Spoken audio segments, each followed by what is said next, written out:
My wife abandoned me with a note for a rich man. 6 years later, she returns, demanding her family back. But I already remarried and got a restraining order she never saw coming. I'm 38 years old. I work in finance, and I need to tell this story because there are still people who think I'm the bad guy here, which is completely absurd if you ask me. What happened 6 years ago basically destroyed everything I had built. I mean, my marriage, my financial stability, my trust in people, everything. But also, and this is the weird part, it ended up being the best thing that could have happened to me, even though that sounds contradictory. I guess I should start at the beginning, when things started getting weird with Jennifer. We'd been married for like 10 years at that point. You know, the typical 10 years where it's not all roses anymore, but it's not bad either. Or, so I thought. We had 2 kids, Tyler, who was 12, and Maya, who was 8. And we lived in a decent house in a normal neighborhood, nothing fancy, but comfortable. I worked in the accounting department of a medium-sized company, and Jennifer was an elementary school teacher. I mean, we weren't swimming in money, but we didn't lack anything either. Things started to change when Jennifer became friends with a group of women from the gym, all wives of guys with a lot of money, guys who had huge houses and luxury cars and vacations in Europe every summer. At first, I didn't think much of it. Like, it's fine to have new friends, right? But then Jennifer started coming home with bags from really expensive stores, those stores where a purse costs more than my monthly salary. I asked her where she was getting the money for that, and she'd tell me they were deals, that she'd used coupons, that her friends had given her discounts, any excuse.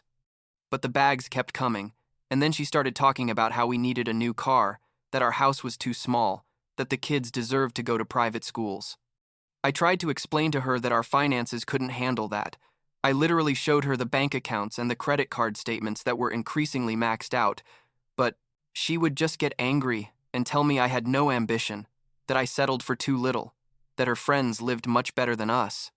But the truth is, those conversations left me exhausted because no matter what I said, I always ended up being the problem. One day I came home from work, and Jennifer wasn't there. The kids were at my mom's house, which was weird because normally Jennifer picked them up from school. I found a note in the kitchen, and when I say note, I mean literally a sheet of paper torn from a notebook with her rushed handwriting. It said something like she was sorry but she needed to live the life she deserved, that she had met someone who could give her that, and that she'd come back in a few years when the kids were older and could understand. She'd come back in a few years. Like she was going to buy milk at the store. I stood there in the kitchen reading that note over and over, thinking it was a joke, that maybe it was some kind of test or, I don't know, something. But it wasn't a joke. She had taken all her clothes, her important things, and had emptied half of our savings account, the one we had for emergencies. You know what it feels like when you have to explain to a 12-year-old boy and an 8-year-old girl that their mom left? Tyler looked at me like he was waiting for me to tell him it was a lie, that mom was on a trip or something. Maya just cried and asked over and over when mom was coming back, and I had no answer because the truth is, I had no idea. I told them that mom needed some time, that sometimes adults need space, all those generic phrases you use when you don't know what to say, but they weren't stupid, especially Tyler. He found the note a few days later. I had kept it in my desk drawer because I didn't know what to do with it, and after reading it, he simply gave it back to me without saying anything.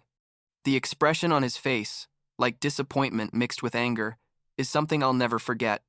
The first few months were basically total chaos. I had to get a second job on weekends because, with a single salary, it wasn't enough to pay for the house, utilities, food, everything. My mom helped me with the kids when she could, but she also worked. So many times Tyler had to take care of Maya after school until I got home. A 12-year-old kid playing father to his little sister because his mother decided she wanted a better life. Jennifer called once, like 2 months after leaving, to ask how the kids were.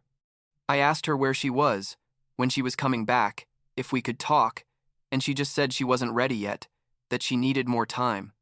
I told her the kids needed her now, not in a few years, and she started crying, saying I didn't understand how hard it had been for her to live with so little. Living with so little. As if our family was little.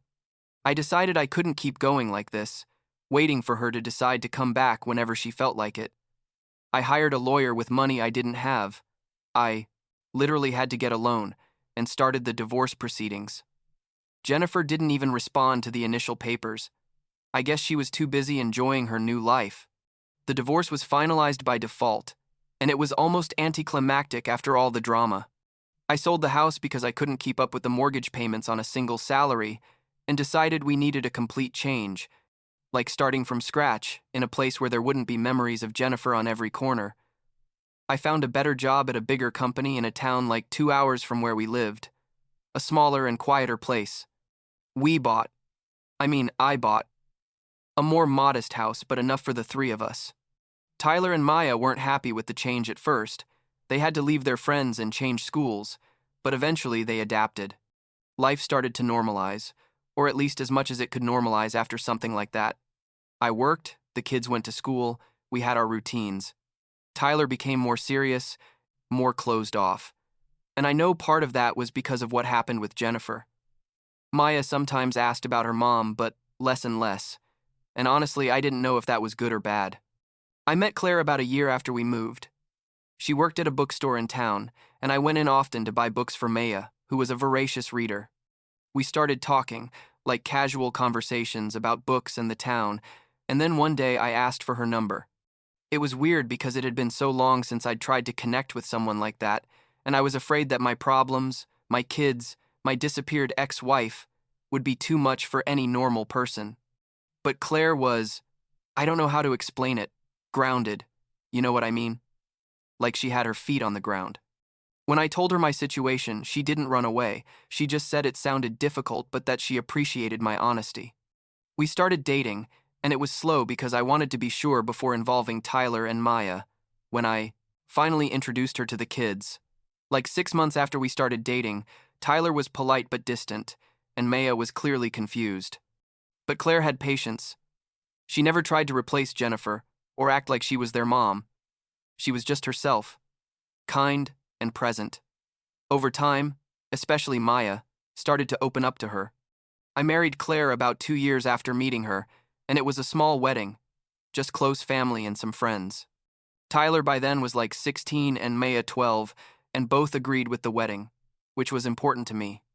I'm not going to say everything was perfect because Tyler still had his difficult moments, days where he didn't want to talk to anyone and would lock himself in his room, but we had a life, you know? A stable and quiet life where there wasn't constant drama.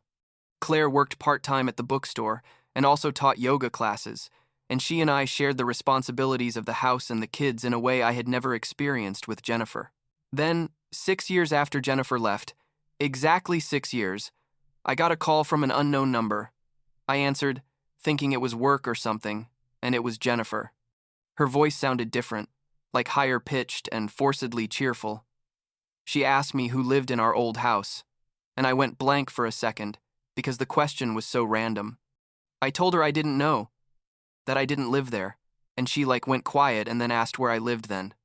I explained that I sold the house 5 years ago and moved to another town, and she started sounding annoyed, asking why no one had told her, why I hadn't contacted her.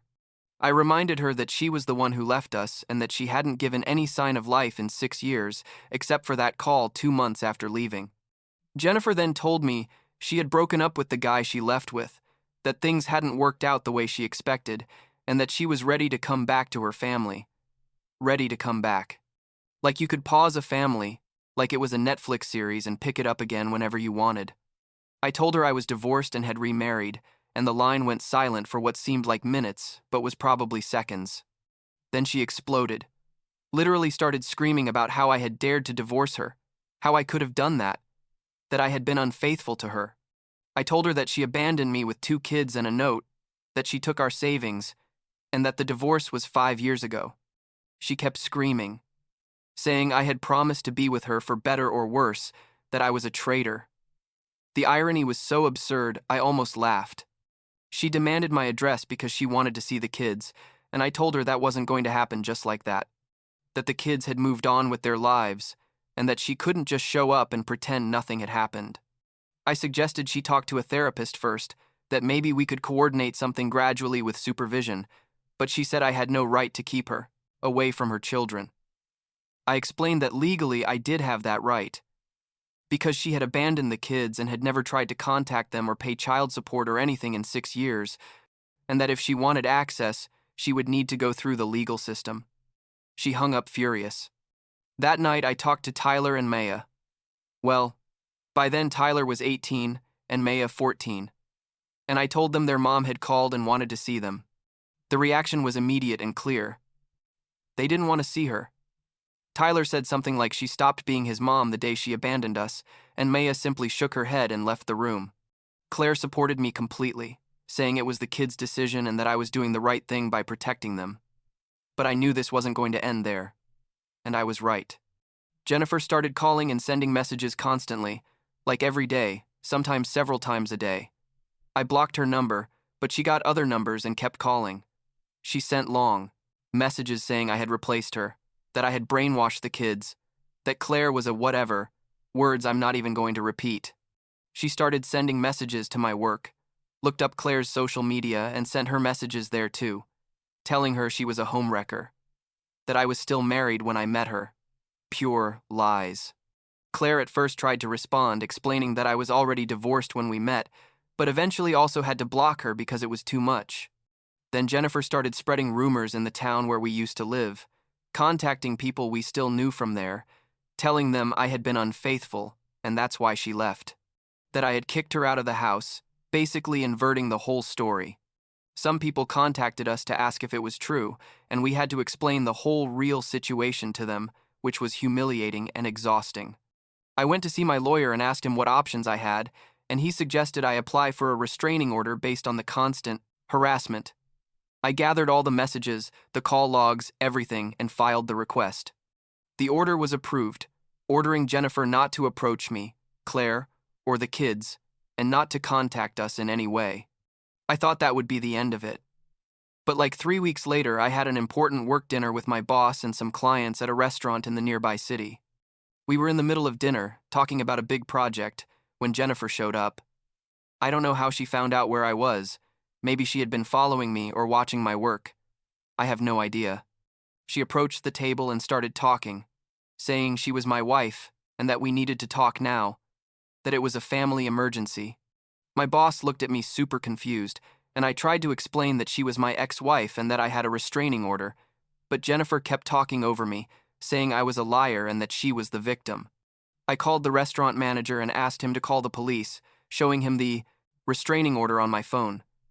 Jennifer started screaming that I was ruining her life, that she just wanted to see her children, making a complete scene in the middle of the restaurant full of people. The police arrived in like 10 minutes, which felt like hours, and took her away. She was arrested for violating the restraining order. I had to stay at the restaurant and explain the whole situation to my boss, who fortunately was understanding, but obviously it was a super awkward situation.